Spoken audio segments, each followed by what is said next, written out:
Speed is the president of America Votes. Former New York Congresswoman Nan Hayworth sits on the board of the Independent Women's Forum. Good to have you both here. Greg, let me go to you first. I want you to listen to what Governor Scott says about what happened on election night. There's never been a recount that's changed in Florida or any other state, any sort of win like that. So while we're going through the recount, we won. The citizens of this state won. I'm going to be going to D.C. and I'm going to do exactly what I did in Florida, try to change the direction of the country like we tried to change the direction of Florida. And Greg, so that we're fair and balanced, I want you to listen to Senator Nelson on the recount. Oh, it's a tweet, excuse me. It seems my opponent is worried he'll lose the election if all the votes are counted. Why else would he sue to stop every vote from being counted? Why make false charges of voter fraud? We won't allow him to undermine the democratic process this way. Sorry, I saw him on camera earlier and thought he had said that as well. So, Greg, tell me about, from the Democratic position, where you think things stand now in Florida? Sure. I think Senator Nelson said it quite well. If Governor Scott has nothing to fear with regard to a recount, then why is he screaming as loudly as he is about non-existent voter fraud in this election? I think it was very telling that yesterday on this network, Governor Scott was asked point blank to provide evidence of voter fraud in this election by Chris Wallace. He was unable to do so. The Republican Secretary of State in Florida today said there is no evidence of voter fraud. And a judge in Broward County just about an hour or so ago squashed Governor Scott's lawsuit attempting to impound voting machines in Broward County. Let the votes count. And let me ask you this then, because our earlier guest, Josh Kroshar, said that Scott is 12,000 votes ahead, unlike in the Bush-Gore recount that was just hundreds of votes separated them. If at the end of this recount, Nelson loses this race, will he accept the results? Well, presumably he will. Let the votes count. Let the recount proceed. Stop the interventions like Governor Scott has been doing to try to get the courts to intervene. Let me make one important point here. Okay, and then I got to get Nan in here. Sure. There is one very peculiar situation in this election. In Broward County, the situation with the undervotes. That may be ballot design. It may be something else. That could amount to as many as 10, 12, 15,000 votes for Senator Nelson. That's why we have a provision in Florida law for a manual recount to look at those undervotes. All right, Nan, take it away here. Tell me what you think about that. Well, you know, Dana, I disagree respectfully with Greg when it comes to evidence of voter fraud. Let's phrase it maybe slightly differently. We know there is a lack of vote integrity, of ballot integrity, in both Palm Beach and Broward counties. And to Broward County specifically, we know that a batch of 205 provisional votes contains 20 fraudulent votes, or not fraudulent, but votes that could not be validated.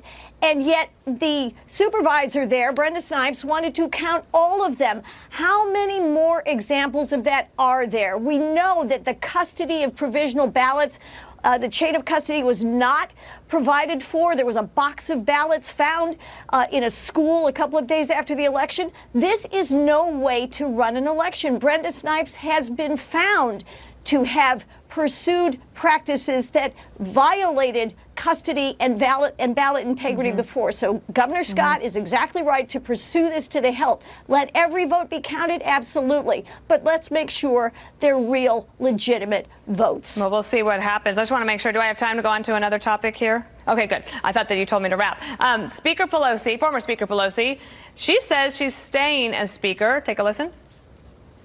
Well, I'm staying as Speaker to protect the Affordable Care Act. That's my main issue, because I think that's, again, about the health and financial health of the America's families. And if Hillary had won, I could go home.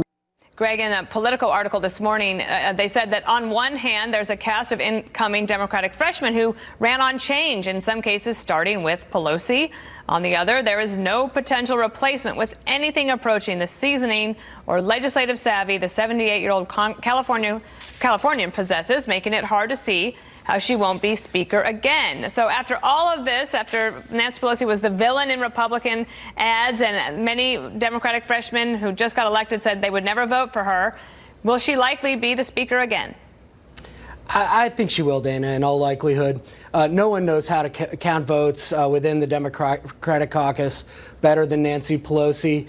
And with every single seat that continues to turn to Democrats, it's plus 32 now. We expect that when counting is all said and done in California and in Maine, probably closer to 37, 38 seat gain for Democrats. That's a sizable majority that gives Nancy Pelosi plenty of room to get the votes she needs to be elected. Exactly. Dan, let me ask you this.